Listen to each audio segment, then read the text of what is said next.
everyone. My name is Chloe and welcome to another TGI Friend Day. So this gal right here, I don't know when I discovered you or you discovered me or something, but you are a relatively new booktuber and she is gold, you guys, like gold. And she motivates me. So, well, the reason she is gold is because her personality rocks. She does videos that are vlogs and recommendations and anticipated, like everything. And it's contemporary, it's historical, it's like everything in the romance world and even little strays. And so I find so many recommendations and I just love your channel. Dana, go ahead and introduce yourself.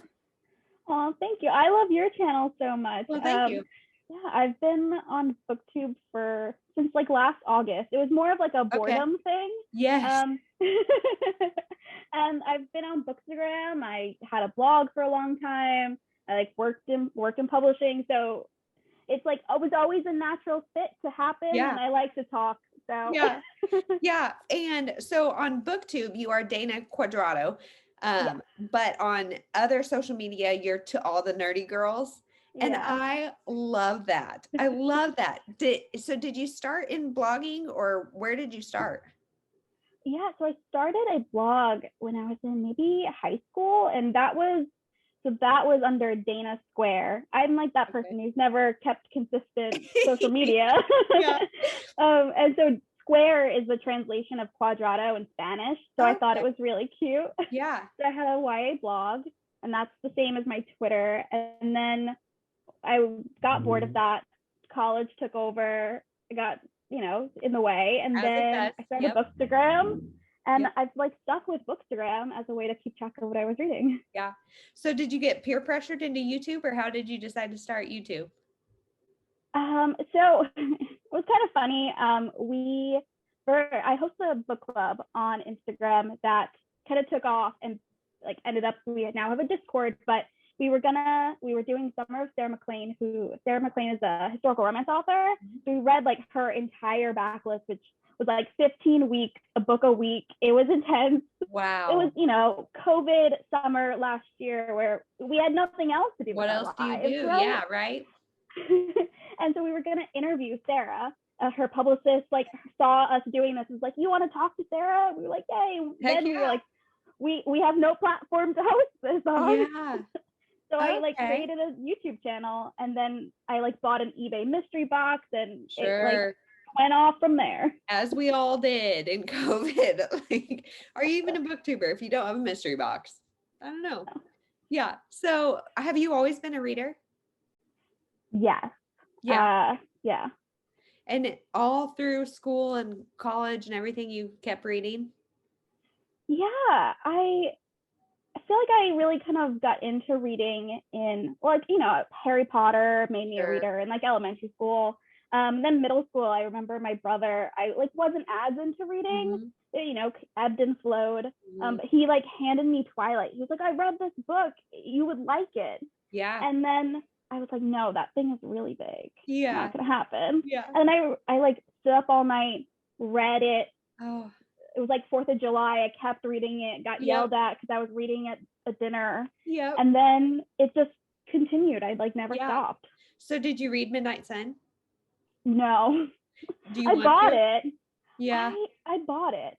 Yeah. And I'm like skeptical. I feel like I read it when it was leaked a long time ago, and then there's other things. Yeah, well, and some things like that are so like pivotal to your reading career and life or whatever, like feels like I don't even want to touch it. I don't want to touch it. And I've heard so much negative about it that I'm like, I'm going to go in with a bad attitude. I need to read it in like 10 years when it's like people have stopped talking about it. But yeah, I agree. How do you set TBRs? Oh God. I feel like I pick them and then I don't tend to read them. So it's like whatever my book club is reading. And then I tried this month to do like one of the jars with the prompts and like that all fun. How did that work? Did it? I think I've read 3 of them. So that's good. That's great. Let's go. We're going strong. That's great. Yeah. It's only, as we're filming, it's only the 17th. You've got half time. Yeah, you're Written in the Stars was one of them. So like you helped me. There we go. Yep. we just buddy read it and it was good. I'm glad we chose that to buddy read. That was a good Yeah. one. Yeah. So TBRs, like, do you like the structure? Tell me your thoughts on TBRs. I like writing the list down of what. I do too. I do too. It's so exciting. And like, I'm always genuinely excited for those books. But then I pick it up and like, here's my April TBR. And I've crossed off like 3 out of 40.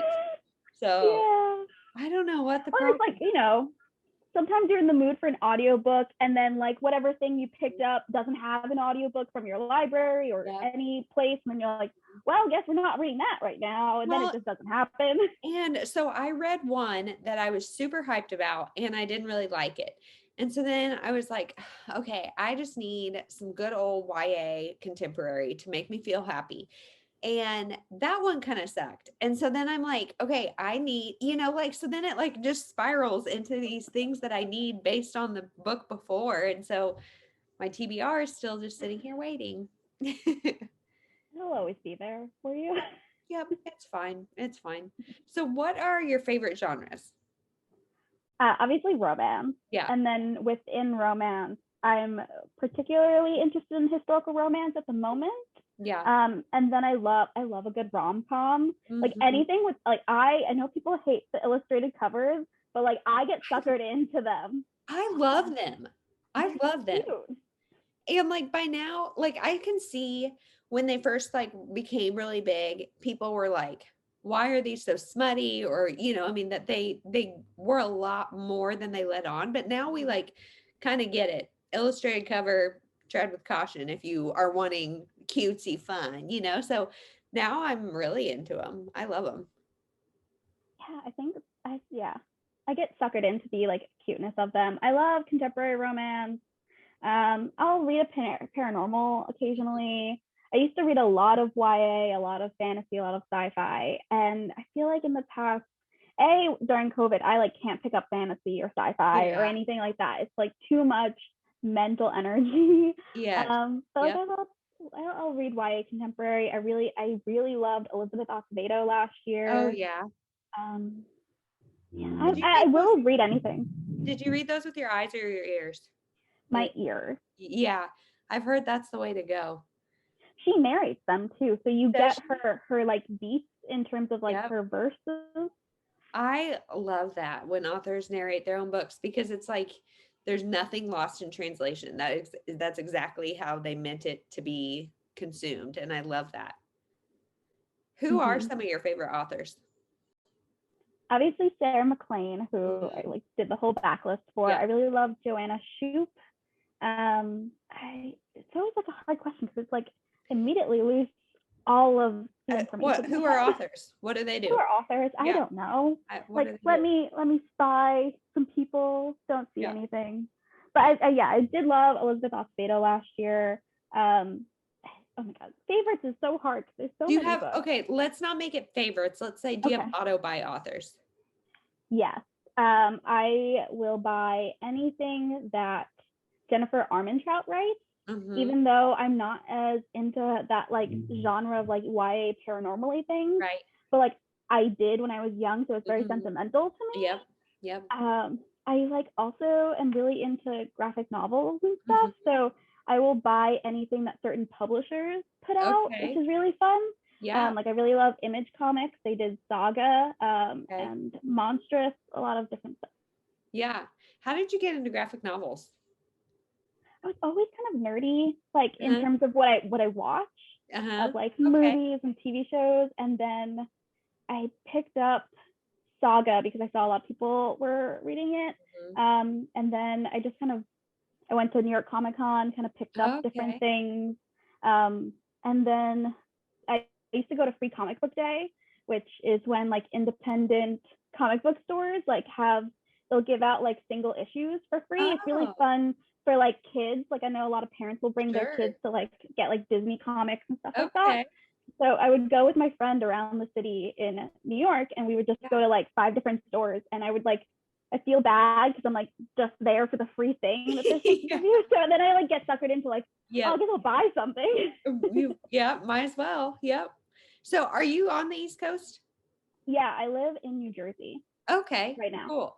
So do you go to a lot of author events and that kind of thing pre-COVID? Yeah, I tried to go to a lot. It was really fun to like meet other people there or have those as like excuses to like hang out with friends, which is like post college. It's like, Yeah. like other than like going to eat somewhere, like Right. how do you like meet up with people? I don't Yeah. know. I Go to a book know. signing. Yeah, there you go. And now I want them to come back. We had planned to go to Book Bonanza this summer and it's been canceled. And like, yeah, I don't know. Maybe one more year they'll all come back. I don't really know. Yeah. Well, one of my favorite things about romance is all the tropes. I just love like finding a trope that you love and just reading it over and over and over. What are your favorite tropes? Ooh, I love fake dating, which you know from Written in the Stars. Yeah. I love that like we're been forced together kind of proximity thing. So like that you know, we're stuck in a cabin type of like only one night at the inn. There's only one bed type of stuff. Like I love that. Like I live for that. But I also love like anything where it's like really forbidden, I guess, in terms of like even with historical romance, I love that like societal pressure of like he's a duke and I am not in like that stratosphere of society, so we can't be together. So that like I really like that, but also like the like he's a vampire and I'm human and we're not supposed to be together. How's this gonna work?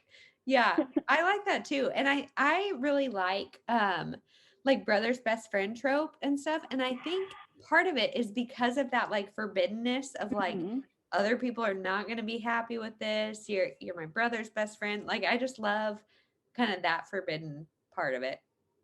Yeah, I love brother's best friend tropes. Those are so fun. They are. And like I love also like the age gap that sometimes happens in that. Like I think I really like age gap romance, though it can get towards that like erotica side. Yes. But I love that like, oh, he's older than me thing. Yeah. Like, I love those types of books. Yeah. Like brother's best friend, but maybe not dad's best friend. That's kind of where I'm like, man. Yeah. Although, have you read like Birthday Girl or any of that? Yes, I really liked Birthday Girl. I haven't read it, but I feel like that's one of those books that you might like in terms of the slow burn aspect of it. It takes a while for them to get together. Yeah. And a lot of it's just like them getting to know each other, that like subtle, like they touched hands. Right. Well, and that makes it so much more about the relationship than the fact that they're 20 years apart or whatever it is, you know, then like even steam and stuff, like I don't hate it in books. It just needs to have that like emotional buildup for me. And like the slow burn is where it's at. Do you like Mariana Zapata? I've never read her. I've never read her. I know I need to, but I'm just intimidated by how chunky they are. They're so long. I big. Kind of like not been as into picking them up because of the length recently, but I also like I know you love Brittany C. Cherry like so much, and I'm always like, but they're gonna make me cry, and I don't want to do that. But I have realized this year, I think I've really realized a book is not going to get 5 stars unless I like cry or tear up or like feel like crying. Like anything else, like you've got to make me sad to make me happy. So are there any tropes that you don't want to read? Like anything that you're like, I'm not into that? I don't know. I don't want to say like I would never like pick something up. Yeah. There are things that maybe I'm like less into. Like I've recently realized that like this is not necessarily a trope, but I cannot stand the idea of circuses in books. Me too. I will watch a movie about circus people. I will go to the circus, but I don't want to read about it. And I don't understand why. Okay. So I actually said that to somebody just recently and they were like, what? You don't like circus books? And I was like, no, I don't. And that is funny. Have you read like Water for Elephants? No, I think I've watched the movie though. Oh, I mean, it's not good. Just because it's about circus life. And I think I just don't, I have no interest. No No interest. interest. No. Interesting. I feel great because I just found somebody who agrees on that. It seems like it's fun. Circuses are fun, great, but I don't know. Like, I feel like they always want to show the dark and seedy side. And Hmm. I just, I don't know. I don't know. Yeah, I also Dark and Seedy brought this up. I don't really, I'm not interested in the whole like mafia romance Yeah. thing of like dark romance. Like I don't mind what it's trying to do of like sometimes there's like kidnapping and darker Right. themes, but Themes. Yeah. there's something about like the idea of just mafia that I'm like, nope. I'll read Yeah. like motorcycle, like that kind of darker things. Uh-huh. But I don't know, mafia. I'm just like, nope. Yep. Yep. And like I feel like those two are so often very alpha men and Mhm. like kind of submissive women, and I just get tired of that. I don't Yeah, know. it satisfies an itch Hmm. sometimes of Yeah. like I'm into that mood and then I'm like over it. Yeah. Then I'm done for a while. Yeah. Hmm. What do you wish there was more of in the publishing world, or do you? Is there anything that you feel like there's gaps in? I mean, obviously the first like answer to that is diversity in all Yeah. shapes and forms always. And hopefully traditional publishing at least, will get their act together. Right. um, any indie publishing, you can find whatever you're looking for if Mm, you search hard enough. You know what I mean? yeah. It's out there. You just have to find it. I do like in terms of diversity. I really want to see, after having read Written in the Stars, I feel like there is a lot of male like Mm-hmm. romance Mm-hmm. and not as much female. I feel like in terms of historical romance, I can only think of like one author or two Mm-hmm. authors that are doing it. Whereas there's definitely more people writing and a lot of that is women writing male Yes. necessarily, or queer women writing Yes. male. So I would love to see more of that. Yeah. Well, and I don't understand why that is. I mean, I don't know. We don't have the answers, but like you would think all of these women that it would be a little bit more equally split, but it's not. Yeah. I don't I know. I think think, it's the risk of, something hasn't been done as much. So we just right, don't want to put our money on it kind of thing. I don't know. sure. I would love to see too more men writing male. And maybe it's Hmm. out there and I just don't know about it, but um kind of like an own voices experience about that would be really interesting. Yeah. I mean, it's one of those things where it's definitely men are doing it, but it's not getting the popularity, and Hmm. that's also on us as readers, that like we're Hmm. not promoting it too. Yeah. But it's interesting that publishing has like put money behind women writing men loving men, but not men loving men, kind of, Yeah. and writing that in like a healthy, like fun way that aren't about Hmm. like tragic coming out stories that are really sad. Well, and that's what we talked about with Written in the Stars. If you guys haven't read it, I think it is one of the best queer stories I have read just because it's not a trauma regarding their sexuality and it's just two women loving women. And Hmm. yeah, I really enjoyed that. Oh, that was one of my favorite parts of the whole book. Yeah, like they have their own issues that they're working through, but it has nothing to do with like their sexuality. Yeah. Well, and like their families have different expectations for them Hmm. that they are not living up to in certain ways, but the expectation is not that they'll be straight, you know, all cisgender, all just these society conforming standards. It's just different standards that their families are jerks about. But yeah. So we were talking about this a little bit before we came live. Dana today is redoing her shelves to be rainbow shelves. And so when you decided to do that, does it stress you out that you're not gonna be able to find anything? I so there will definitely be things that I can't find, but there were things I couldn't find beforehand because I have Okay. a buying problem, and there's just too many in terms of what I can remember that I actually own, and then I Yeah. buy the book again and Mm. find out that I have two copies of it. I don't Um, take responsibility for that. I blame Goodreads because I don't track anything though. then yeah, you're responsible for that. I am. But because Goodreads with the multiple editions and all of that kind of stuff, I have double bought books and I swear it's not my fault. But Yeah, I do feel like sometimes I have like not necessarily photographic memory because I have terrible memory in terms of like normally, but I can like remember what color a book cover was, okay. like what color the spine was. I can like sometimes you can like tell me an author, I could tell you what their publisher house is. Like that's Okay. like a weird memory thing. So like I will remember where they are in terms of spatial places, Uh-huh. but you know, I have read half of them, so like, you know. Yeah.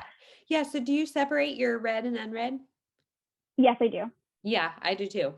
I don't know how people don't because I would have to double check all the time, like if I'd read it or not. Yeah, and it also like there's a sense of accomplishment in Mm. terms of like moving it from one place to another. Agree. And it's Agree. yeah, it's great. Like at the end Yeah. of the month to like put the ones that you read and Mhm. find their little new homes. It's great. Yep. Well, and like physically seeing, these are my TBR shelves, like physically seeing exactly how many I have to read gives me comfort and it narrows down the choices. Like, but looking at that, I'm like, okay, I will not run out of books if we have another COVID. I'm good. Whereas if they're all mixed together, I'd be like, I don't know. I don't know.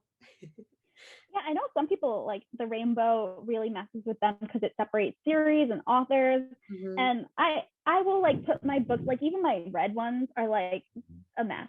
So it's like I just know that I've read them. Okay. So I Yeah. don't care if they're separated. Well, I think it's so pretty. I think it's very aesthetically pleasing. So good for you. I hope it works. You should update us in a month and let me know. Hopefully. Yeah. What were some of your favorites of 2020? 2020. Oh my god, I had so many. Obviously, I'll keep mentioning Sarah McLean because I'm obsessed with her. Yeah. I loved her books that I hadn't read, so that was really fun discovering like new favorites. Like my favorite book of the year was her first adult historical romance, which is 9 Rules to Break When Romancing a Rake. It's a tongue Okay. twister. That yeah, Um, it is. but like in terms of not even romance, I really loved The Deep by River Solomon. That's a like short kind of novella sci-fi fantasy. Oh, And it's kind of like I can't. It's like one of those books that you can't even describe a lot of it because it's so atmospheric and kind mhm. of like takes place in like this like other form. But it's Okay. like based on this like African mythology that during the slave trade, the slave traders would like throw overboard pregnant women, and so when the women were drowning, their fetuses like still had the like kind of swimmy aspects of like fetus. Okay, yeah. Like it Yeah. doesn't make sense, and so they became mermaids. And so it's this like Okay. rich like folklore mythology that like there is an African mermaid society Huh. underwater, and the like heroine stores all of that trauma and memory Mhm. of the women and the children that like were their first descendants, and it's her kind of coming to terms with that and wanting to like like extract herself from that society and like go through that pain and like go to land, and she falls in love. It's like a weird thing to describe, Interesting. but Yeah. it was incredible to listen to because it's Okay. narrated by Daveed Diggs, who was in Hamilton. And so it Oh, was just like a phenomenal read. okay. That sounds like was it confusing?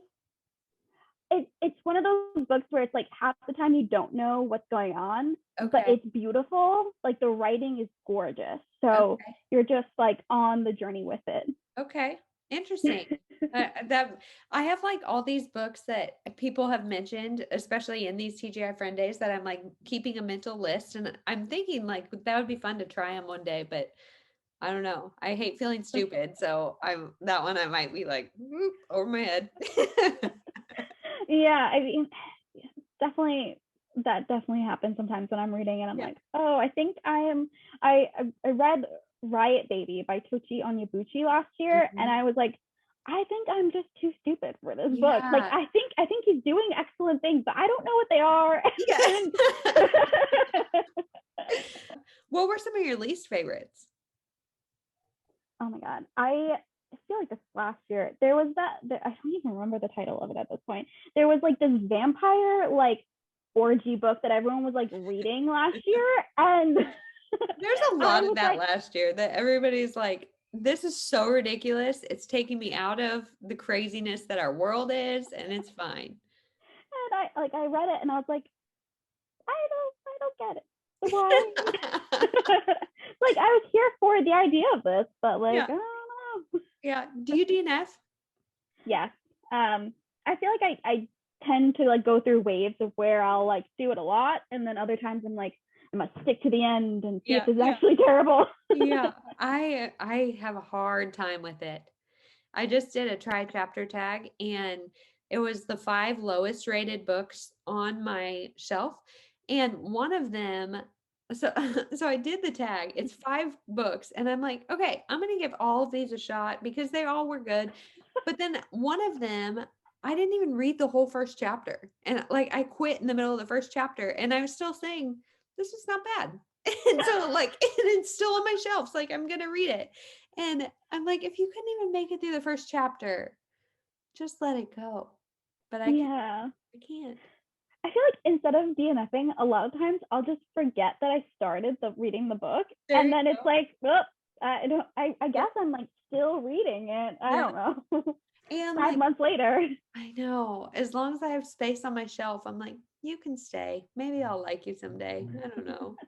That is one thing. I'm really great at getting rid of books. Are you? It's very fun to me to be like, okay, I'm going to get rid of one book off of every shelf, and then like take it to a little free library and let it find its person. You know what I mean? Like even like a lot of times I called a lot when I moved from New York to New Jersey, because I had interned a lot at like different places where like your payment was books. And so it's like, that's not great. But I was like, okay, well, I'm taking 3 back home every day. So I ended up with so many books like I didn't care about anymore. And I just like boxes and boxes like got rid of. And then I was like, I don't even miss any of them. I don't even remember them. If I want to find those books because they magically become interesting again, I will find a way to read it. Yep. Do you reread? Occasionally. A lot of times if it's like a continuous series and I need to like remember for the like next book, I'll do that. Or if it's like a favorite author sometimes. But like now at this point, I feel like I own too many books that it feels like I'm not being productive. I 100% agree. So then I'm like sitting here trying to psychoanalyze myself of like, then why am I keeping anything? If I'm not going to reread it, why do I keep anything? But I don't know. I mean, aesthetically, I just love like, and it's comforting to have full bookshelves, and like it's motivating too to like come in here because there's books. We've got these shelves and these shelves, like the whole room is surrounded by books, and so like I'll just come lay on the floor, and it's motivating to read because I'm like, look at all these. I don't know. Yeah, I feel like in terms of like, I'd rather have more unread books than read books. Because I don't reread as much. Like I just put, as I was rainbowifying my shelves, I just put the Divergent series in my unhaul pile because like, you know what? I didn't like that 3rd book. I'm never gonna reread this. If I want to, I'll watch how many movies they've made of it, and then like it's probably like really cheap to buy the ebook anyway, or find it in the library. And that's so popular. I guarantee your library has it like on probably every format. And I have this dream that someday, and like it's delusional because I think it's going to actually happen, that we are going to like win the lottery and have this mansion where I can have like a full library and stuff. And so I like I keep these books. Like my library will be so empty someday, you know, like I'm going to have like this huge dedicated Beauty and the Beast library, but maybe. I mean, and then the problem is then it's like every week there are like 10 new books that release via traditional publishing, you know, way more than 10. And then like indie books, and it's like, I will never be able to catch up. And I think that's like something I need to reconcile with myself. Is like, there are just too many books and too little time, which again, circles back around to why the heck can I not DNF? Because there's so many books, so little time, but whatever. That's what I love audiobooks for, is I was trying, when I was like originally decluttering, I would put on audiobooks. And if I don't connect with it right away, I stop reading and it goes to the get rid of pile. That's a great idea. That is a great idea. Maybe. But see, you would like realize like, oh, well, maybe it's just like I just can't listen to this in an audiobook. So Yes. maybe I'll try physically reading it. And if I can't physically read it, maybe I'll try the ebook. Are And you then in my maybe head? How do you it's just know? like not right now. Maybe it's Maybe it's because 5 I'm years from now. decluttering and I'm in a different zone here. It's like you're in my head. You know exactly. Yeah, it is so hard. Like I feel like I'm giving up on like people and they're not people, but they are. Well, are you ready for the rapid fire this or that are never rapid fire, but Sure. let's just go for it. Okay, ebook, audiobook, paperback or hardback? Most recently, audiobook and paperback, like mass market paperback. Oh, really? Mass market. Like the new size too. I don't know if I have one around. I really like the new trim size, the mass market max. Too confusing, but it's slightly like larger and thinner, and Can it's you so open nice that? to hold. Tell me what the font is like. Well, it's it's small like mass Okay. market, but it's you don't have to like physically crack the spine to read it, and it's great. Yeah. Well, I love like a trade paperback, especially a floppy trade paperback. And I feel like mass market, like that mass market max is like a small shift towards that. It's got floppiness It's to flop. it. That's good. Yeah. Yeah. Yeah. That's good. Buy or borrow. Buy. Yeah. It's like my trust for my library system has kind of gone with COVID. Not because of my library system, but because of the world. Like when it shut down, I'm like, if I didn't have all these books, what would I do? Yeah, and I also like I don't know if it's like I feel like financially obligated to publishing of like because I love books so much, like I want to put it back in. Yeah. And I know that libraries and supporting libraries is the equivalency, but at the same time I'm like, but like what if publishing just stopped? I know. They need my $5 from Walmart. Quiet or background noise? Either. It doesn't Yeah. matter. Yeah. I feel like unless you live alone, quiet is kind of hard to come by. Yeah. I'll even put on like music sometimes, or like I really like. It's weird. I like ASMR videos. I do too. Okay, awesome. Yeah, I sometimes I'll just put on like my favorite person and just read because like I need something else to like be there. Yes, because otherwise, then I'm like, what am I hearing? Like silence is louder than the ASMR or whatever else you're listening to. Indoor or outdoor? Depends on the time of year. Yeah, yeah. I mean, like but I really love like reading in a pool. That's some great reading time. Yes, yes. Meet your favorite author or meet your favorite character? I mean, I've met my favorite author, so I'd like to meet her characters. Okay. Would it be Sarah McLean characters? I've always said, so this is kind of random, but I loved the Vampire Academy books when I was in teen. And I loved the heroine of those books. Like I wanted to be her. So I think I would choose her or Sarah McLean, characters. Okay. Yeah. Yeah, it would be fun. Book to film or book to TV show? Book to TV show. Okay. Yeah, they've got more time to work with. Yeah. Did you watch Bridgerton's? Yeah, I did. Did you like it? I thought the show was really good, and I'm happy that they took some care with it. There were things I didn't love about it, but it was really great to see historical romance on screen, but like historical romance, like the genre, not necessarily like Jane Austen. Right, right. Yeah. I'm thinking that I may someday watch and then read, which I never ever do, but because I'm not really into historical romance, like I feel like if I know the characters and know the situation, I may enjoy the books better. I don't know. Yeah, it's definitely got some steamy scenes in the TV show that were really, it was like fun to see. And I'm excited for the rest of the show. Yeah. I've only read the first 2 books though. Okay. So I guess that answers the question of, do you always read before you watch? Not necessarily. Yeah. I will try. I don't always. Like I watched all of Game of Thrones. I've never read those books. I have no desire to read those books, which I just saw actually today. The headline was Game of Thrones premiered 10 years ago. I don't know if it was today or right around now, but 10 years ago. Insane. Yeah, because I was watching them like live, like as they were happening. That does not feel like 10 years ago. But so it goes. Classics or new releases? Well, like, are we talking like the classics? Like capital classics? Okay, let's make it backlist or new releases. I'm a mix of both. I feel like in the past couple of years, I've been reading more backlist than front list.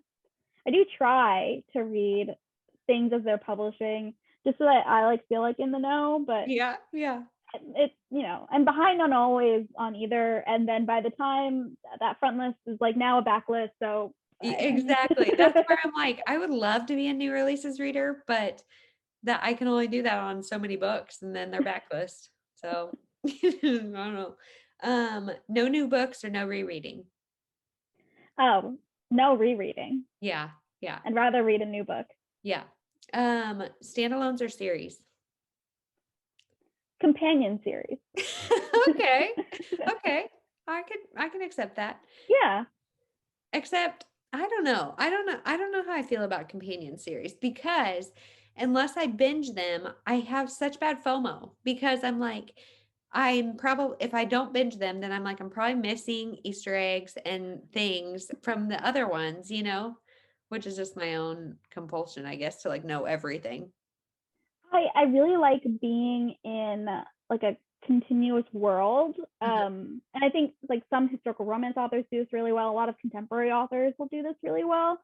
But I am that person that will read a series out of order if it's companions. So I like knowing that I can just like buy a random book and start reading it. Yeah. And like, oh, this person, I will meet them in that other book when I get to it. Okay. Yeah. And like with romance, I feel like you know the end game. They're going to end up happily ever after, or else it's not romance. And so like finding out that a couple is together rarely is like, oh, I didn't know that was That's the whole point of it all, right? Yeah. Do you feel like there's a sweet spot with series, either companion or regular, that like too much is too much? Yeah. I mean, I think like 4 to 5 books is like we're probably done here in a series, because of just like how an arc works. Like trilogy is like the perfect amount, because it like mirrors the arc, like climax resolution of a book. So I feel like a trilogy is the perfect package. And then like if we're doing like do like multiple trilogies, I don't know. Like sometimes it's like an end is an end. You need to stop. Let's let that be that. I do feel like when you're talking about a town or something, it works to go longer, unless you're doing a small town where it's like, how much can really happen in this small town? You know, like, can we really have 25 books in a small town? That like I feel like I've watched the shows, but like Chesapeake Shores, there's like Magnolia that was out on Netflix, and like Virgin River. Those book series are like long. I'm not a small town romance reader, though I've just read oh my god, The Mermaid Inn by Jenny Holiday.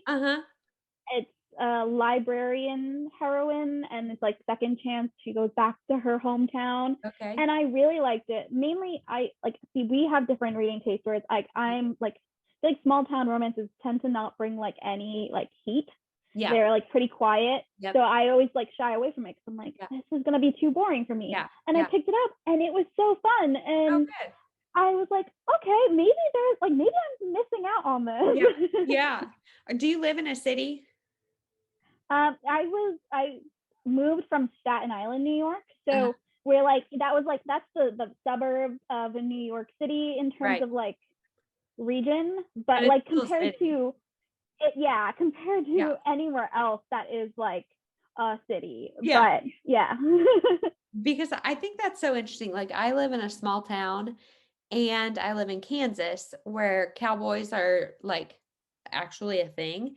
And so I loathe small town romances and cowboy romances. And I'm like, I wonder, I wonder if there's any correlation. Like, is it just city people that like these small town romances? Or, I wonder if there's any correlation Maybe. there. Well, 'cause it's like Amish romance. Like, I don't think Amish Yeah. people are reading Amish romance. Like, No. who is reading that? I don't know Yeah. who is reading that. But like, also, like, it's not technically books. But, like, I'll watch a Hallmark movie. Every Hallmark movie, they start off in New York City and then they go to a small town. But like, Almost. I'll watch it and I'll be like, okay, that is not the subway numbers. They're not that Yeah. color. Like, why is the 1, 2, 3 like that color? Like, it doesn't, like, Yeah. no. Yeah. So like, I can get that. Like, you're reading a small town book and you're like, no one is like that in a small Right. town. Like, Right. it doesn't make sense. Yeah. Maybe that's it. Maybe it's like, well, and just small towns have a charm for sure of being small and charming and quaint. But it's also like when you live here every day, it's like, this is boring. Like this was charming for about a week and now it's boring. Oh yeah, it's like no book or movie is going to talk about like how sweaty you feel if you're like running from the subway to get Right. to your other train. Right. And it's like also, you're underground, it's super hot, and then you get out of the subway and it's like freezing. Like, no one's going to like show that like terribleness Right. for a city like a billionaire romance. No, Right. it's not true. Yeah, no, not when you're trying to make it sexy. Like, no, the smell when you get there is not great. Yeah, no. not great. But I don't know. I'm just generalizing, but that's my opinion on small town romance. Solo or book club? This past year, I think book club. Yeah. It's like, when you're so kind of like isolated in terms of like not going anywhere, not doing anything other than like what you could do at home, essentially, being able to check in with someone else about like what you're reading and them like either liking or disliking or just being able to be like, that line was so good, or really kind of it adds such another layer to like things you never would have thought about. And I think it's really heightened even how I can talk about books too. It's like can really learn from other people. Yeah, and that's why I love buddy reads. Like I feel like they're kind of a good medium of like there's still flexibility and independence in reading, but you have somebody right there with you to kind of like bounce things off. Yeah, and I feel like it's easier with buddy reads to really kind of talk about smaller things. I don't like monthly book clubs per se, because I feel like it's so drawn out of like, and people are at different speeds a lot. And then I really don't like when, the other person, you like really want to like talk about the book and then they're just like, oh, I liked it. Yeah. What did you like about it? Tell me why. And what do you think about this part? And and like monthly book clubs are hard because either you read it early in the month and then it's like not in your head, or you're like frantically trying to get it done. And so there's like a sweet spot, and I can't quite figure out like timing wise, what is that sweet spot? And if it's good, it may take me 10 hours, like a day, or if it's bad, it might take me a week. So it's hard to know. Coffee or tea? Coffee. Yeah. What's your favorite? Like, what's your Starbucks order? Oh, my Starbucks order is like a caramel latte, hot or iced. I like sweet stuff from Starbucks, but I won't add anything else to anything. Okay. Like I like the cold brew. I love the holiday drinks. That's like the one thing about COVID. Like I really just miss that just like casual go to Starbucks type of thing. Yes. I love their holiday flavors. Starbucks too, or like I'm saying Starbucks, but coffee shop reading is like my favorite thing because that's the perfect amount of background noise for me.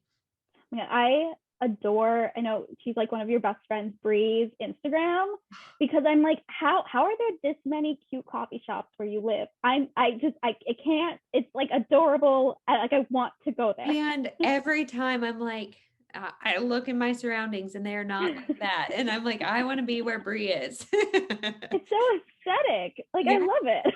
Well, and she tries great drinks and like stuff that I'm like, where do you find that? I don't know. She lives in San Antonio. And she's also productive.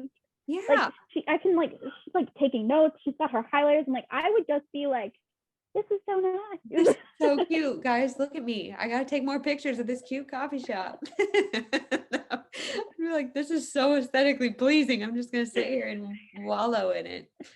Yeah. So last question is, what's your favorite snack?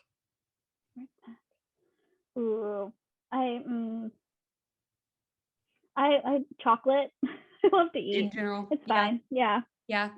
Dark, white, milk. Yes. Anything. You like white chocolate? I will eat white chocolate. You'll eat it. Okay. I'd prefer white chocolate over dark chocolate. Really? Yeah. Also, I feel like it's like this like weird childhood thing of like, you know how like moms would go to like baby showers and they would get those like white chocolate lollipops. And I remember like every time as a kid, my mom would come home and she'd be like, "Oh, you want this?" And I'd be like, "Sure." And so then it just like I just liked white chocolate from there. You go. I have like, I didn't realize it, but I have this idea in my head that there's like two kinds of people: crunchy peanut butter and smooth peanut butter. And so I met my husband, like I just assume most people like creamy, like whatever. Yeah. And I met my husband and I'm like, I don't even know you. You like crunchy? Like, I don't even know who you are. Like, and one of my friends too, just lately, she put something on Facebook about crunchy peanut butter and how it's far superior. And I'm like, huh, I thought only monsters ate crunchy peanut butter. Like, oh my God. Yeah. There, one of my, who I run the book club with, Bookish Kelly, she and another Instagram person were having like this feud about red vines versus Twizzlers. And it was hysterical. I have grown up with Twizzlers, but I think it's also like a Northeast thing. I thought it was like because it's like Hershey. Yeah. That it was like, oh, we just like Hershey everything over here. But I was like, I guess it's like a West Coast too. I have no clue about red vines. I thought red vines were like the Kroger brand. Like I didn't realize it was like not a knockoff of Twizzlers. Like no shade to anybody who prefers red vines, but like I always thought red vines were like the store brand or something. They're not.